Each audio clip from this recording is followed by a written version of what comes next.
জানো তো বৃহস্পতিবার মানে আলতা পরি, আর যখনই আলতা পরতে যাব তখনই আমার মেয়ের এই যে বায়না ধরে যাবে যে ও আলতা পরবে। ওকে কত অজুহাত দিই যে পরিস না, পা ফুলে যাবে, কত রকম বাহানা দিই যে এরকম করতে হয় না, পড়তে হয় না। তুই ছোট এখন, ও কোনো কোনো কথারই কানই দেবে না, কোনো কথা শুনবেও না, ওর আলতা পরা লাগবেই। যদি একবার দেখে নেয় যে আলতা পরেছি তাহলেই হয়। আমাকে কেন পরিয়ে দাওনি, সেই যতক্ষণ না পড়ানো যাবে ততক্ষণ পর্যন্ত কোনো কথাই ও শুনতে চায় না। এই জন্য দেখো আমিও আলতা পরেছি বৃহস্পতিবার বলে, ওরে দেখো বায়না হয়ে গেছে এখন আলতা পরবে। আর আলতা যখনই পরবে তখনই এরকম ওকে সুন্দরভাবে ডিজাইনটা করে দিতে হবে। এই ডিজাইনটা নাকি তার খুব প্রিয়, এটা নাকি চটি ডিজাইন, চটির মতো লাগে, সেজন্য ওর কাছে এটা চটি ডিজাইন।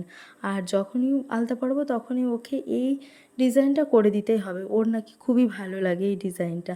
তো দেখো কতবার মানা করা সত্ত্বেও কিছুতেই মেয়ে শুনবে না, সে আলতা পরবে তবেই ছাড়বে। তো আমার পড়া হয়ে গেছে, তারপরে যে মেয়েকে সুন্দরভাবে পরিয়ে দিলাম। আর বৃহস্পতিবারে আলতা পরাটাও বেশ ভালো লাগে, লক্ষ্মীবার আজকে যেহেতু, মেয়েরও বায়না, এজন্য আমার পড়ার সাথে সাথে দেখো মেয়েরও আলতা পরা হয়ে গেল।